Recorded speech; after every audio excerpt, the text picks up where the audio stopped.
ರಾಯರ ಪವಾಡದಿಂದ ಒಣಗಿದ ಮರ ಕೂಡ ಚಿಗುರುತ್ತೆ. ಒಬ್ಬ ಬಡವನಿಗೆ ಆದ ಪವಾಡ ಎಂಥದ್ದು ನೋಡಿ. ಸ್ನೇಹಿತರೆ ನಮಸ್ಕಾರ, ವೆಲ್ಕಮ್ ಟು ಹಳ್ಳಿ ಸವಿರುಚಿ ಚಾನಲ್ಗೆ. ಎಲ್ಲರೂ ಹೇಗಿದ್ದೀರಾ? ನಾನು ಕೂಡ ತುಂಬ ಚೆನ್ನಾಗಿದ್ದೀನಿ. ಇವತ್ತು ಗುರುವಾರ ಆಗಿರೋದ್ರಿಂದ ನಮ್ಮ ಮನೆಯೆಲ್ಲ ಸ್ವಚ್ಛ ಮಾಡಿಕೊಂಡು ಹೊರಗಡೆ ಎಲ್ಲ ಕ್ಲೀನಾಗಿ ತೊಳೆದು ಇಲ್ಲಿ ನೋಡ್ತಿರ್ಬೋದು. ಬೆಳಗಿನ ಜಾವ 5 ಗಂಟೆ ಆಗಿದೆ. ಆಲ್ಮೋಸ್ಟ್ ಎಲ್ಲರೂ ಎದ್ದಿದ್ದಾರೆ. ನಮ್ಮ ಅಕ್ಕಪಕ್ಕ ಮನೆಯವರು ಕೂಡ ಎಲ್ಲರೂ ಎದ್ದಿದ್ದಾರೆ. ನಾವು ಕೂಡ ಎದ್ಬಿಟ್ಟು ಇಲ್ಲಿ ಕ್ಲೀನಾಗೆಲ್ಲ ಹೊರಗಡೆ ನೀಟಾಗಿ ಕಸ, ಅಂದರೆ ನಾನು ಎದ್ದೊಳಕ್ಕಿಂತ ಮುಂಚೆ ಅಕ್ಕನೇ ಎದ್ದಿದ್ದು ಇವತ್ತು. ಅಕ್ಕ ಎದ್ಬಿಟ್ಟು ಎಲ್ಲ ಕ್ಲೀನಾಗಿ ಕಸ ಅಂದ್ಕೊಂಡು ಎಲ್ಲ ಕ್ಲೀನ್ ಮಾಡ್ಕೊಂಡಿದ್ರು. ಒಳಗಡೆ ನಾನು ಮತ್ತು ಕಸ ಅಂದ್ಕೊಂಡು ನೈಟೇ ಎಲ್ಲ ಕ್ಲೀನ್ ಮಾಡಿ ಮಲ್ಕೊಂಡಿದ್ವಿ. ಮತ್ತು ಇನ್ನೊಂದು ಸರಿ ಕ್ಲೀನ್ ಮಾಡೋಣ ಅಂತಂದ್ಬಿಟ್ಟು ಒಳಗಡೆ ಮತ್ತೆ ಕಸ ಅಂದು ನೆಲ ಒರೆಸ್ಕೊಂಡು ಅದಾದ ನಂತರ ಸ್ನಾನ ಪೂಜೆ ಅಂತ ಸ್ಟಾರ್ಟ್ ಮಾಡಿದ್ವಿ. ಹೂ ಬಿಟ್ಟಿತ್ತು 2 ಮಗ್ಗು, ಅದು ಕಿತ್ಕೊಂಡಿದ್ವಿ. ಅದು ಇವತ್ತು 2 ಹೂವು ಅಲ್ಲಿದೆ. ತುಂಬ ದಿನಗಳ ನಂತರ ಇವತ್ತು 2 ಹೂವು ಅಲ್ಲಿದೆ. ಅದೊಂದು ಖುಷಿ ವಿಚಾರನೆ. ಇಲ್ಲಿ ಇವತ್ತು ನೋಡ್ತಾ ಇರ್ಬೋದು, ಇವತ್ತು ಹೂವು ಸ್ವಲ್ಪ ಕಡಿಮೆ ಇದೆ, ಯಾಕಂದರೆ ಸಂಜೆ ಹೋಗಿ ತಗೊಂಬರಲಿಲ್ಲ. ಹಾಗಾಗಿ ನೈಟೇ ಎಲ್ಲ ಕ್ಲೀನ್ ಮಾಡಿ ಮಲ್ಕೊಂಡಿದ್ವಿ ಸ್ನೇಹಿತರೆ. ಬೆಳಗ್ಗೆ ಜಾವ ಸ್ವಲ್ಪ ಬೇಗನೆ ಕೆಲಸ ಆಗುತ್ತೆ ಅಂತ. ದೇವ್ರ ಕೋಣೆ ಏನು ಕ್ಲೀನ್ ಮಾಡ್ಕೊಂಡಿಲ್ಲ, ಸ್ನಾನ ಮಾಡಿಕೊಂಡೇ ಕ್ಲೀನ್ ಮಾಡ್ಕೊಳ್ಳೋದ ಅಂತಂದ್ಬಿಟ್ಟು ಇವತ್ತು ಬೇಗನೆ ಎತ್ತಿದ್ವಿ ಅಲ್ವಾ. ಹಾಗಾಗಿ ಇಲ್ಲಿ ಅಕ್ಕ ಎಲ್ಲ ಸ್ನಾನ ಮಾಡಿಕೊಂಡು ಇಲ್ಲಿ ಪೂಜೆಗೆ ಸ್ಟಾರ್ಟ್ ಮಾಡ್ಕೊತಾ ಇದ್ದಾರೆ. ಏನಪ್ಪ ಅಂತಂದರೆ, ಒಂದು ರಾಯರ ಒಂದು ಪವಾಡ ನಡೆದಿದೆ. ಅದೇನಪ್ಪ ಅಂತಂದರೆ, ನಾನು ಪೂಜೆ ಮಾಡ್ತಾ ಈ ಒಂದು ಪವಾಡದ ಒಂದು ಮಾಹಿತಿನ ನಿಮಗೆ ಕೊಡ್ತಾಯಿದ್ದೀನಿ ಸ್ನೇಹಿತರೆ. ಏನಪ್ಪ ಅಂತಂದರೆ, ರಾಯರು ಅಂತಂದರೆ ನಂಬಿದವರಿಗೆ ಯಾವತ್ತೂ ಕೈ ಬಿಡಲ್ಲ. ಹಾಗಾಗಿ ನಂಬಿದ ಭಕ್ತರಿಗೆ ಯಾವತ್ತೂ ಕೈ ಬಿಡಲ್ಲ ಅನ್ನೋದಕ್ಕೆ ಈ ಒಂದು ಪವಾಡನೇ ಸಾಕ್ಷಿ ಅಂತಲೇ ಹೇಳ್ಬೋದು ಸ್ನೇಹಿತರೆ. ರಾಘವೇಂದ್ರ ಸ್ವಾಮಿಗಳು ತಮ್ಮ ಶಿಷ್ಯರೊಂದಿಗೆ ನಡೆದುಕೊಂಡು ಹೋಗುತ್ತಿರ್ತಾರೆ. ದಾರಿಯ ಮಧ್ಯೆ ಹೋಗುವಾಗ ವೆಂಕಣ್ಣ ಎದುರಾಗ್ತಾನೆ. ವೆಂಕಣ್ಣ ಯಾರು ಅಂತ ಒಬ್ಬ ಬಡ ಮನುಷ್ಯ ಎದುರಾಗ್ತಾರೆ. ಅದಾದ ನಂತರ ವೆಂಕಣ್ಣ ಅವರು ರಾಯರ ಪಾದಕ್ಕೆ ಬಿದ್ದು ನಮಸ್ಕಾರ ಮಾಡ್ಕೊತಾರೆ. ನಾನು ತುಂಬ ಬಡವ ಅಂತಂದು ಹೇಳ್ಕೊತಾರೆ ವೆಂಕಣ್ಣ ಅವರು. ಹೇಳ್ಕೊಂಡಾಗ ನನಗೆ ಅಂದರೆ ಅಕ್ಷರ ಜ್ಞಾನವಿಲ್ಲ, ಶಾಸ್ತ್ರ ತಿಳಿಯೋದು, ಆದರೆ ನಿಮ್ಮ ಮೇಲೆ ಅಪಾರ ನಂಬಿಕೆ ಇದೆ, ನನಗೆ ಏನಾದರೂ ದಾರಿ ತೋರಿಸಿ ಅಂತಂದ್ಬಿಟ್ಟು ರಾಯರ ಹತ್ರ ಬೇಡ್ಕೊಳ್ತಾರೆ ಆ ಬಡವ ಒಂದು ವೆಂಕಣ್ಣ ಅವರು.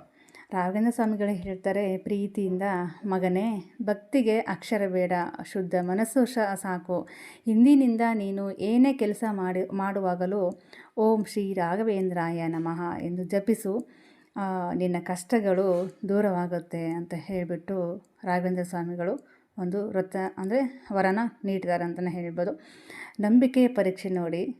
ಹಾಗೆ ಹೇಳಿದ ತಕ್ಷಣ ಒಂದು ಬಡ ರೈತ ಏನು ಮಾಡ್ತಾರಪ್ಪ ಅಂತಂದರೆ, ಏನೋ ಒಂದು ಅಂದ್ಕೊಂಡಿರ್ತಾರೆ.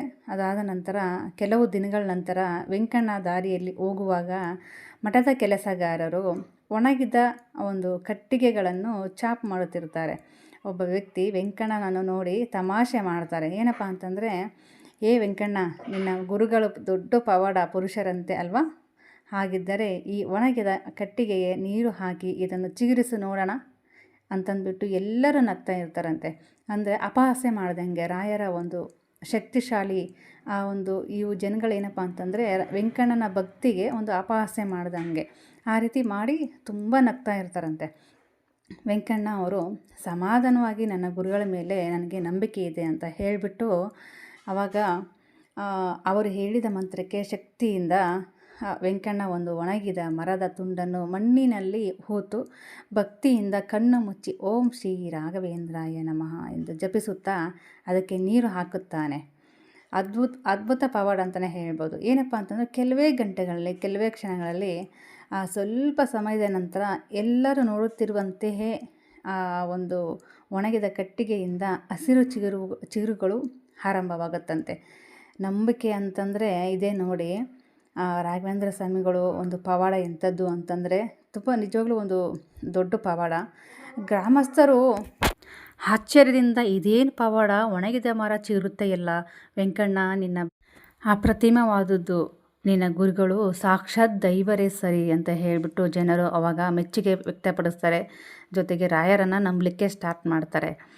ವೆಂಕಣ್ಣನಿಗೆ ಆನಂದ ಬಾಷ್ಪ ಸುರಿಸ್ತಾ, ನಿಜವಾಗ್ಲೂ ಇದು ನನ್ನ ಶಕ್ತಿಯಲ್ಲ, ಇದು ನನ್ನ ಗುರುಗಳು ರಾಘವೇಂದ್ರ ಸ್ವಾಮಿ ಕರುಣೆ, ಅವರ ನಾಮಸ್ಮರಣೆ ಮಾಡಿದರೆ ಕಲ್ಲಾದರೂ ಕರಗುತ್ತದೆ, ಒಣಗಿದ ಮರವು ಚಿಗುರುತ್ತದೆ ಅಂತಂದ್ಬಿಟ್ಟು ವೆಂಕಣ್ಣ ಅವರು ಗ್ರಾಮದ ಜನರಿಗೆ ಒಂದು ತಿಳಿಸೋಕ್ಕೆ ಪ್ರಯತ್ನ ಪಡ್ತಾರೆ ಅಂತ ಹೇಳ್ಬೋದು. ಪೂಜ್ಯಾಯ ರಾಘವೇಂದ್ರಾಯ ಸತ್ಯಧರ್ಮರತಾಯ ಚ ಭಜತಾಂ ಕಲ್ಪವೃಕ್ಷಾಯ ನಮತಾಂ ಕಾಮಧೇನವೇ. ಎಲ್ಲರೂ ರಾಯರ ಪಟಕ್ಕೆ ನಮಸ್ಕರಿಸುತ್ತಾ ಈ ಒಂದು ಮಂತ್ರವನ್ನು ಜಪಿಸಿದರೆ ಸಾಕು, ರಾಯರು ಒಂದು ನಮ್ಮ ಜೀವನದಲ್ಲಿ ನೆಲೆಸುತ್ತಾರೆ, ಪವಾಡಗಳನ್ನು ಮಾಡ್ತಾರೆ, ನಮ್ಮ ಒಂದು ಒಳ್ಳೆ ದಾರಿಗೆ ಒಂದು ಸಲಹೆಯನ್ನು ಕೊಡ್ತಾರೆ ಅಂತಲೇ ಹೇಳ್ಬೋದು. ಇಲ್ಲಿ ನಾನು ಕೂಡ ಒಂದು ತುಪ್ಪದ 5 ಕಡಲೆ ಬತ್ತಿನ ಮಾಡಿಕೊಂಡು ತುಪ್ಪದ ದೀಪವನ್ನು ರಾಯರಿಗೆ ಹಚ್ಚಿಬಿಟ್ಟು ನಮಸ್ಕಾರ ಮಾಡಿಕೊಂಡೆ. ಇಲ್ಲಿ ರಾಯರಿಗೆ ಇವತ್ತು ನನ್ನ 7 ವಾರದ ವ್ರತ ಇದ್ದು 5ನೇ ವಾರದ್ದು, 7 ವಾರದಲ್ಲಿ ನನ್ನ ವ್ರತ ಇದ್ದು 5ನೇ ವಾರದ್ದು. ತುಂಬ ಖುಷಿಯಾಯಿತು.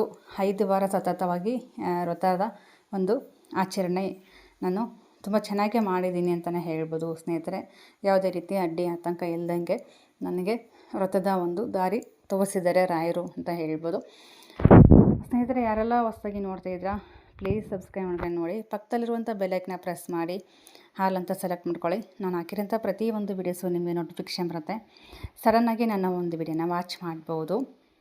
ಓಂ ಶ್ರೀ ರಾಘವೇಂದ್ರಾಯ ನಮಃ ಅಂತ ಎಲ್ಲರೂ ಜಪಿಸುತ್ತಾ ರಾಘವೇಂದ್ರ ಸ್ವಾಮಿಗಳನ್ನು ನೆನೆಯುತ್ತಾ ನಮ್ಮ ಒಂದು ಕೆಲಸಗಳು ಸಕ್ಸಸ್ ಆಗಲಿ, ನಾವು ಮಾಡುವಂಥ ಒಳ್ಳೆ ಕೆಲಸಗಳು ಜಯ ಸಿಗಲಿ ಅಂತಂದ್ಬಿಟ್ಟು ಎಲ್ಲರೂ ರಾಘವೇಂದ್ರ ಸ್ವಾಮಿಗಳಿಗೆ ಬೇಡಿಕೊಂಡು ಪೂಜೆ ಪುನಸ್ಕಾರ ಅಂತ ರಾಘವೇಂದ್ರ ಸ್ವಾಮಿಗಳಿಗೆ ಮೊರೆ ಹೋಗಿ ನಿಮ್ಮ ಜೀವನದಲ್ಲೂ ಕೂಡ ಒಂದು ಅತಿ ದೊಡ್ಡ ಪವಾಡಗಳು ಆಗ್ತವೆ ಅಂತಲೇ ಹೇಳ್ಬೋದು.